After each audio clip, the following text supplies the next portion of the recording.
help, and advice for the newer ham. Season 1, episode Who Cares? Who knows? 5, 6? Um, Question. I'd like to assemble my very own workbench.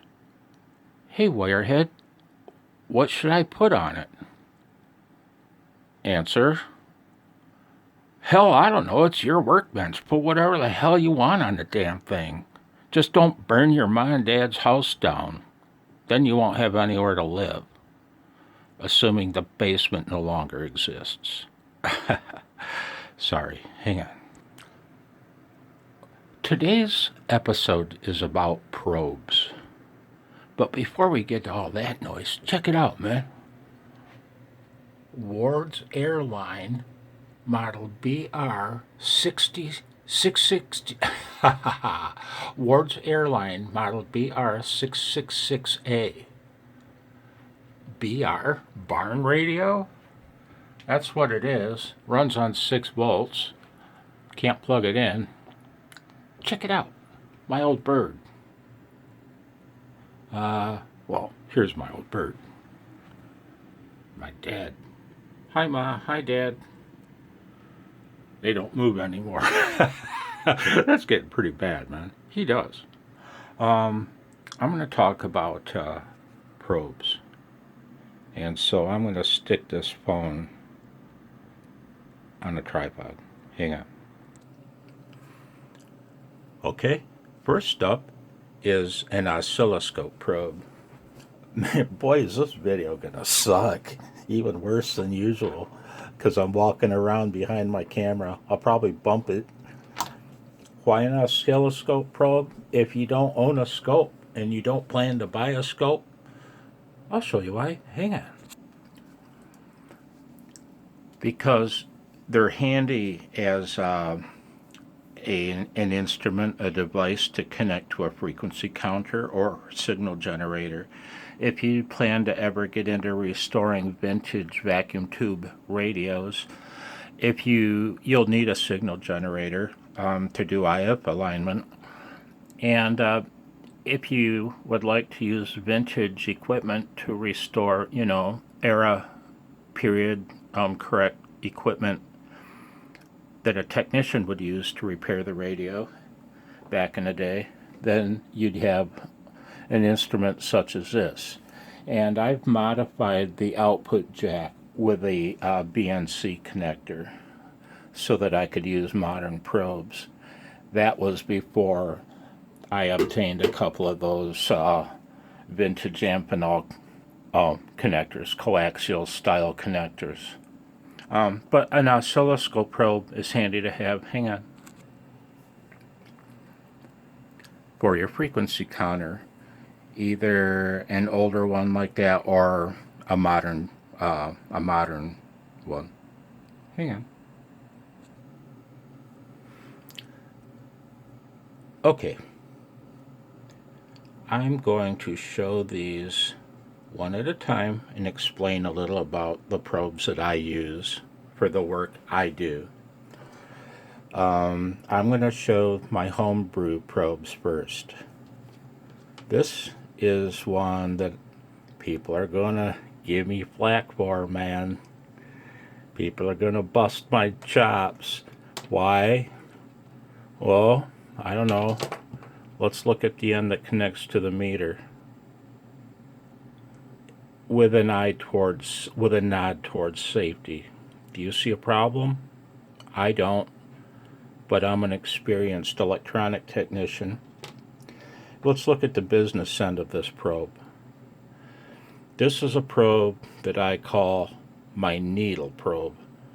Now, I don't know how to make this visible, but at the very tip of that probe is a needle point. Very sharp, and that's what it is. It's a sewing needle that I soldered a wire onto the end of, potted it in epoxy, used a plastic pen barrel. Okay?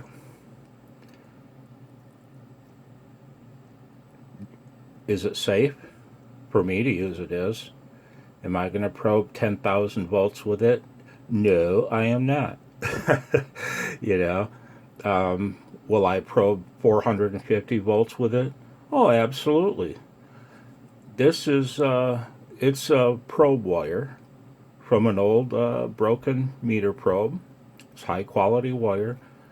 I could hold this in my hand and probe 450 volts and not have a problem. Will I? No.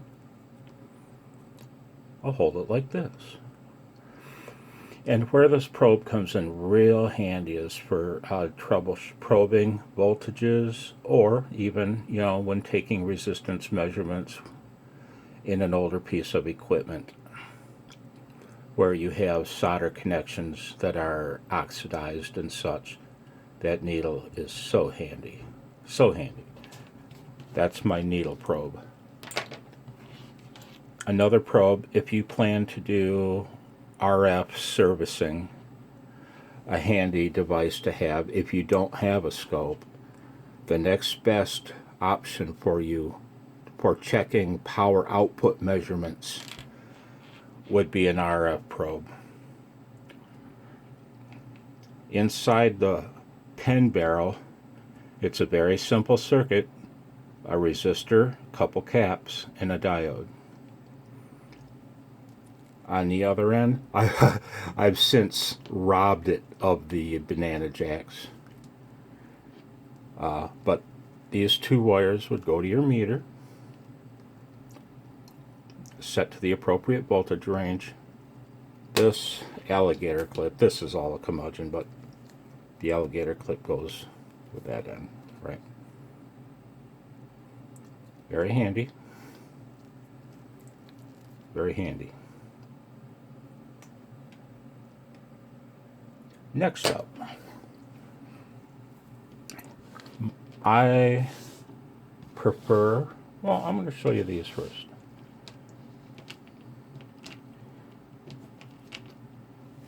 These are high current meter probes that I purchased for measuring current. If I plan to measure a device under test and I expect it to draw a few amps, 5 amps, 10 amps, this can handle it. This pair of them. Likes and don't likes. I like them. They're handy. They've got a permanently attached heavy duty clip on one end. Yeah, they are what they are. For me, more useful is this style. Can you see that? Boy, is this on an angle. For me, that's more handy. That's handier. Yeah, let's straighten things up. These I like a lot.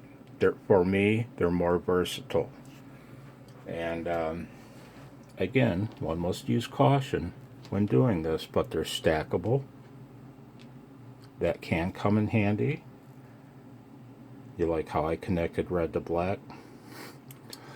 That can be very handy, although I don't think I've used that. I don't think I've stacked banana plugs in a long time. I might have only done that a few times in my life. But what I like about these is that if I choose to use this type of clip, then they connect. They're made for that. However, we'll slide those away. These, for me, because I'm into restoring, are the most useful probes I own. Those are amazing. I love those probes because you can get in to components that are buried. Zoom out, come on. Because sometimes these antique radios that I like to restore, I need to go through them before ordering parts to see how many resistors are out of tolerance and I already, I don't need to measure any of the caps, but the resistors I like to measure. I don't want to replace every part in the whole damn thing. For one thing, you're killing its historical value. For two, if a part's dead nuts on, I'm not changing. Anyway, these are so incredibly handy for that purpose. Those, along with these leads and these, would do you right, man. If you're into restoring vintage electronics, you buy those probes. You will not cuss me out. Well, you might cuss me out, but you'll be happy with your purchase. I'm going to show you one other kind of probe here. These el-cheapo, dollar a pair eBay crap meter probes. The probes broke off almost immediately, and that was fine because I just put a pair of alligator clips on, right? Real cheap. The wire's crap. The banana plugs, you'd be better off buying a couple banana plugs and using the wire of your choice and making your own. But having said that, you should most definitely do that, because that crappy little meter probe there, I use that 99% of the time for my day-to-day electrical / electronic screwing around. 99% of the time, man. That's what I'm using right there. Will I check the 450 volt supply in the last unit I restored with those? Hell yeah, I will. Will I hold them in my hand while I make the connection? At 450 volts? Not anymore. No, I probably would never have done that. Maybe. Not anymore. Should you? No, you should not. Should you check resistors and capacitors? Yeah. Don't check high voltage devices under test with your hands near the device. Don't be stupid. Don't burn Dad's house down. Hopefully that was of some value to somebody. Hang on. Question: will I have fun at my new workbench? Answer: oh hell yeah you will. Oh heck yeah you will. Yes sir, you will. You'll learn, you'll have a good time, you'll stay out of trouble. Well, I can't say that. You'll still get into trouble. You're young. That's your job. Did I mention Asteroid Andrew before? Anyway, I'll talk about some of the other things on a very, very basic workbench that you might want to have or find if you have no experience at all in electronics. This video is not intended for any experienced electronic techs. It's intended for the ham out there that wants to play around with a little bit of electronics. 73.